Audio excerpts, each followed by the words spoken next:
भारत इस महीने चीन को पछाड़ देगा, ऐसा अनुमान है यूनाइटेड नेशंस का।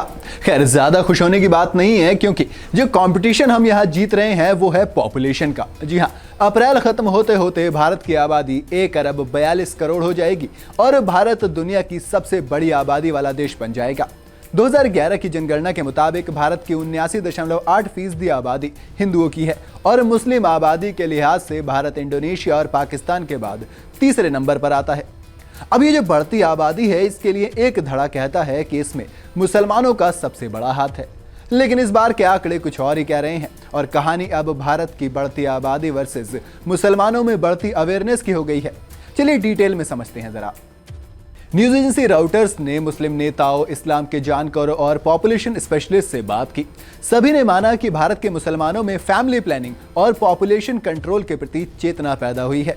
देश में दशकों से जनसंख्या नियंत्रण के लिए कई कैंपेन चलाए जा रहे हैं, फिर भी भारत का दुनिया की सबसे ज्यादा आबादी वाला देश बनने की कगार पे पहुंचना कहीं ना कहीं इन कैंपेन का फेलियर दिखाता है। लेकिन दूसरी तरफ मुसलमानों में छोटा परिवार रखने की समझ पैदा होना इसकी सफलता मानी जा सकती है।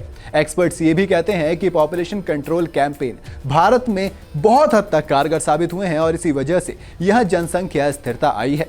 मुसलमानों में छोटे परिवार रखने का बढ़ता चलन नेशनल फैमिली हेल्थ सर्वे में भी दिखा। सर्वे के मुताबिक पिछले 15 सालों में मुसलमानों में जन्म दर लगातार घट रही है। सर्वे के आंकड़े बताते हैं कि 2005-06 में हर मुस्लिम महिला औसतन 3.4 बच्चे पैदा करती थी।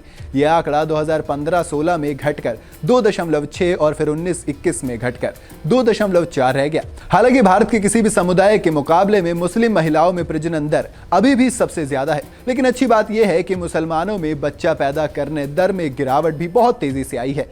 1992-93 में प्रति मुस्लिम महिला 4.4 की औसत से बच्चे पैदा होते थे और अब यह खिसककर 2.4 पर आ गया है, जो कि बहुत अच्छी बात है। इससे भी ज्यादा अच्छी बात यह है कि मुसलमानों में जनसंख्या नियंत्रण के प्रति जागरूकता की मशाल उनके धार्मिक नेता ही जला रहे हैं।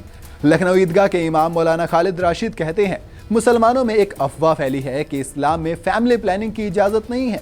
वो कहते हैं कि शरीयत में फैमिली प्लानिंग के बारे में बात है। उन्होंने कहा, हमारी जिम्मेदारी है कि इन अफवाहों पर दूध का दूध और पानी का पानी करें। हमने जागरूकता कार्यक्रम चलाए, लोगों से अपील की, ऐसे मुद्दों पर शरीयत के आदेशों के बारे में बात की। हालांकि एक्सपर्ट्स इन प्रयासों को अभी भी नाकाफी मानते हैं। वो कहते हैं कि गरीब मुसलमानों में जागरूकता की अभी भी बहुत ज्यादा कमी है। बिहार में सरकारी स्वास्थ्य कर्मियों को इसकी जिम्मेदारी दी गई है। वो मस्जिदों में स्थानीय मुस्लिम नेताओं से बात करते हैं और जनसंख्या नियंत्रण को लेकर जागरूकता बढ़ाने में मदद की अपील करते हैं। हालांकि नतीजे इतने उत्साहजनक नहीं हैं। किशनगंज में अल अजहर मस्जिद के रखवाले अहमद देकुंद कहते हैं, इस्लाम भरे पूरे परिवार की बात करता है और यहाँ लोगों पर निर्भर है कि वो कितने बच्चे चाहते हैं। इलाके के मुस्लिम परिवारों में प्रजनन दर ज्यादा है। आपको बता दूं कि इस इलाके में मुस्लिम परिवार में प्रजनन दर ज्यादा है। वैसे देकुंदू का कहना है कि उनकी पीढ़ी के लोग पहले के मुकाबले कम बच्चे पैदा कर रहे हैं। वो कहते हैं, हम 7 भाई बहन हैं, लेकिन हम सबके 4-4 बच्चे ही हैं। अब आपको थोड़ा सा प्रजनन दर के बारे में बता देता हूं। इसमें जो एवरेज यानी कि सही जो प्रजनन दर मानी जाती है वो 2.0 मानी जाती है, लेकिन मुसलमानों की दर अभी भी 2.4 है। तो कुल जमा बात यह है कि फैमिली प्लानिंग को लेकर मुसलमानों में पिछले कुछ दशकों में जागरूकता बहुत ज्यादा बढ़ी है। तभी तो जो प्रजनन दर कभी 4.4 की हुआ करती थी वो खिसककर 2.4 की आ गई है। ऐसे में अब ये उम्मीद है कि भारत की जनसंख्या, जो वैसे तो दुनिया की सबसे बड़ी आबादी बनने वाली है, लेकिन वो पहले के मुकाबले जिस ग्रोथ रेट से चल रही थी उससे वो कम हो जाएगी, जो कि बहुत अच्छी और फायदे की बात है।